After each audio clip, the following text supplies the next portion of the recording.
একটা বয়সের পরে আমরা আর অকারণে হাসি না। একটা বয়সের পরে চোখের জল বড্ড বেহিসেবি হয়ে যায়। একটা বয়সের পর দল বেঁধে হাঁটি না।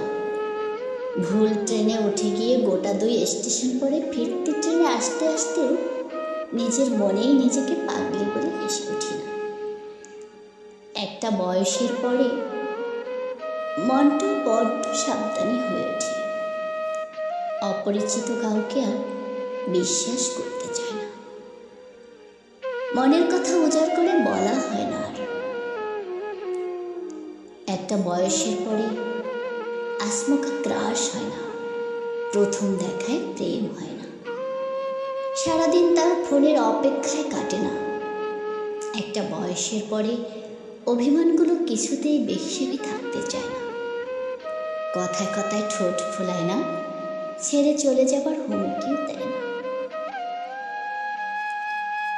একটা বয়সের পর যাকে ছেড়ে একদিনও কাটবে না ভেবেছিলাম, এককালে সে চলে গেল তেমন ভেঙে পড়ি না।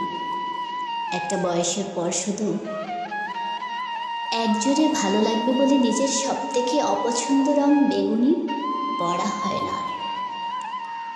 আলমারির একটা তাক জুড়ে রয়ে যায় বেগুনি রঙের পোশাকের সমাহার। একটা বয়সের পরে পৃথিবী সব থেকে ভয়ঙ্কর রোগ, অন্যের কাছে ভালো হবার ইচ্ছেটাও চলে যায় আমাকে ছেড়ে। নিজেকে সঠিক প্রমাণের তাগিদও হারিয়ে যায়। একটা বয়সের পরে বৃষ্টি এলে ছুটে ছাদে না গিয়ে আনমনের জানালার গ্রিলে দাঁড়িয়ে থাকি।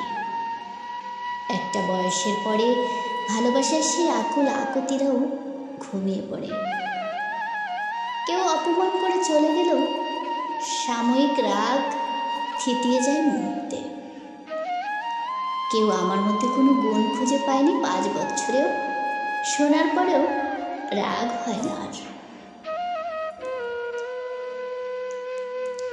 একটা বয়সের পরে কষ্টগুলো তরল থাকে না, জমাট বেঁধে যায়।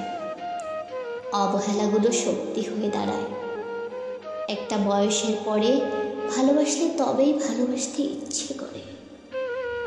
একটা বয়সের পরে জড়িয়ে ধরলে তবেই আষ্টে পৃষ্ঠে তাকে জড়িয়ে ধরতে ইচ্ছে করে। একটা বয়সের পরে আবেগগুলো স্মিত হয়ে যায়। হাত না বাড়ালে হাত বাড়াতে ইচ্ছে করে না। একতরফা শব্দটাতে বড্ড অ্যালার্জি হয়ে যায়। একটা বয়সের পরে নিজেকেও একটু গুরুত্ব দিতে ইচ্ছে করে। শুধু অন্যের ইচ্ছেতে চলতে তখন ক্লান্ত লাগে। একটা বয়সের পরে ভালোবাসার অপরিণত আবেগে ভাসে না, তার সূত্র মেনে চলে।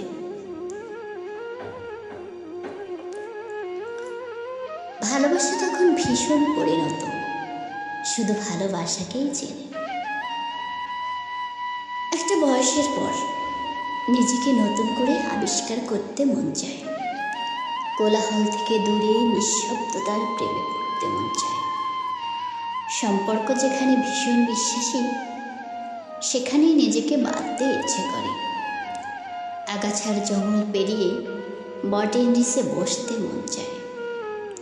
ভালো মন্দের হিসাব নিকাশ পেরিয়ে সিঁড়ি ভাঙা অঙ্কের সবগুলো ধাপ উত্তীর্ণ হয়েও উত্তর লিখতে ইচ্ছে করে অমীমাংসিত। এরকম একটা অনুভূতি হয়েছিল আমার লেখা আমি চন্দ্রাবলী বলছি বইয়ের চন্দ্রাবলীর। মনে আছে? ধন্যবাদ সবাইকে।